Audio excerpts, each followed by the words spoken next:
Now you have an intervention that you have a matter to raise. I'll give you a minute or two. Is anything out of order, Honorable Millien? Not quite out of order, but I want to raise an issue in relation to the order of the day. And thank you, Madam Speaker. Madam Speaker, if you notice, in order 15, we are going to move to the Committee of the Whole House. And I'm raising this so that even as we are, before we move on, we are informed about the next, the Committee of the Whole House. Madam Speaker, listed as number 3 is the Assisted Reproductive Technology Bill, National Assembly Bill number 61 of 2022 by Honorable Millien Odhiambo Mabona. Madam Speaker, I have been alerted by the clerk to that committee that the chair of the committee is not available, and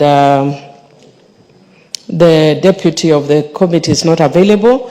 And I've asked the committee members who are present, and they say they have no instructions to conduct business in relation to that business. I am here, and some members who had moved amendments are here. And Madam Speaker, I just wanted to say that because of that, order is not likely to go, so that even if I were to leave when it's on the order, I want it to go on record I was here. And part of the reason is that we don't get misinformation.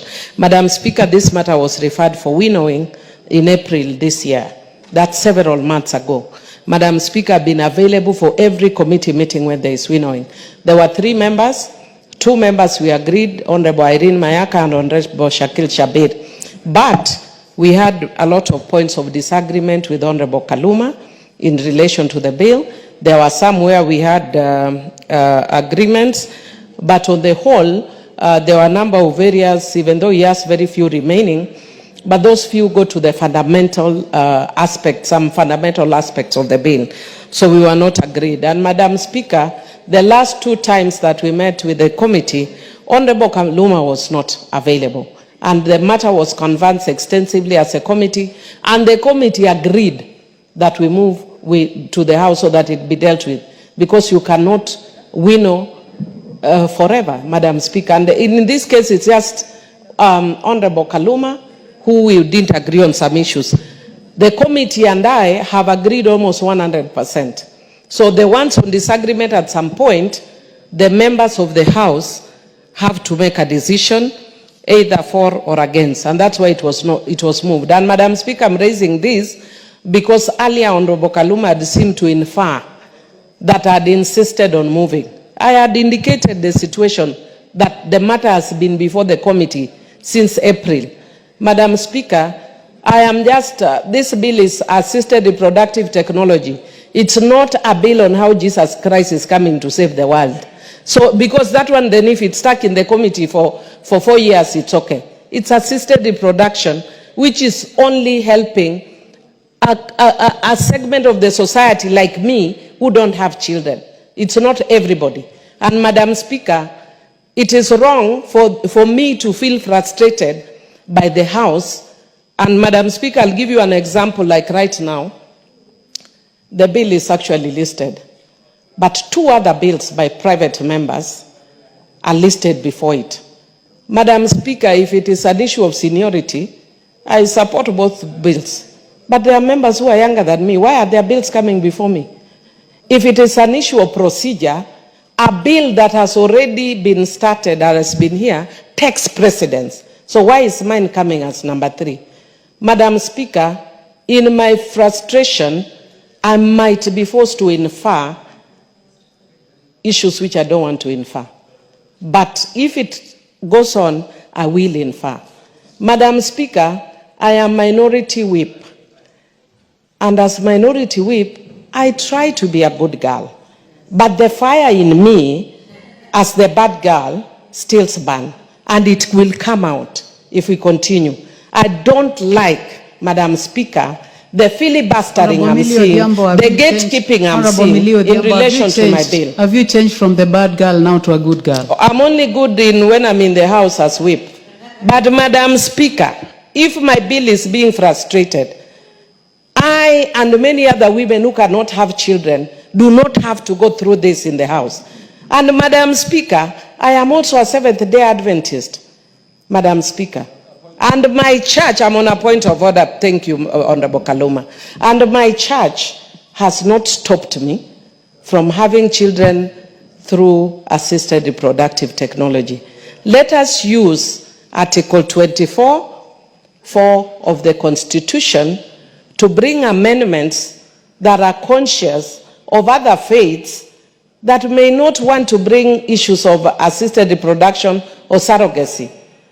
But don't punish couples, both men and women, who are discriminated, who are stigmatized. Madam Speaker, it takes a lot for me as a woman who is in her 50s to stand before Parliament to tell you I'm childless, which in Luo we call lore. Nobody talks about lore publicly.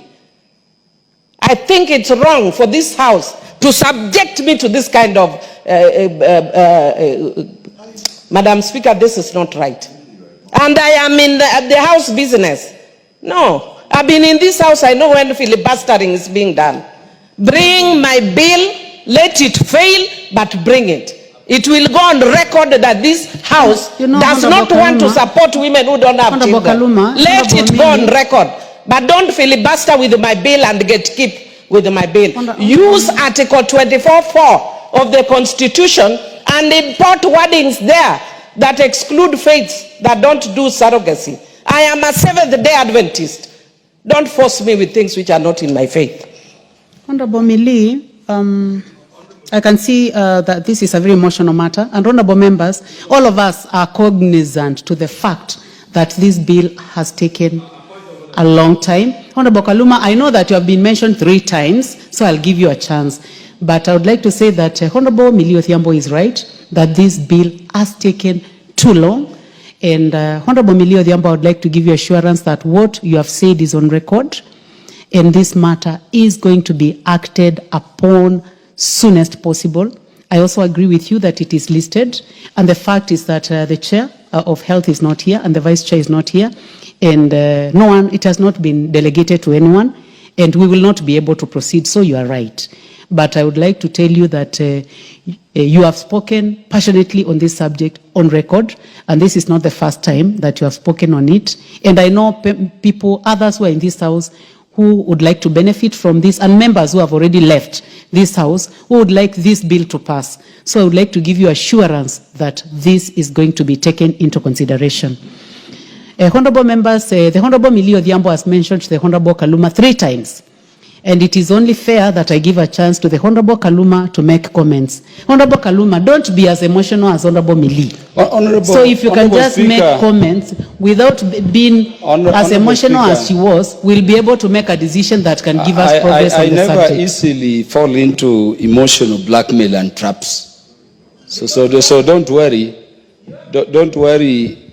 Honorable Millien, I hope you're not directing your messages at me. Yeah, but nobody stops you from getting children even by now.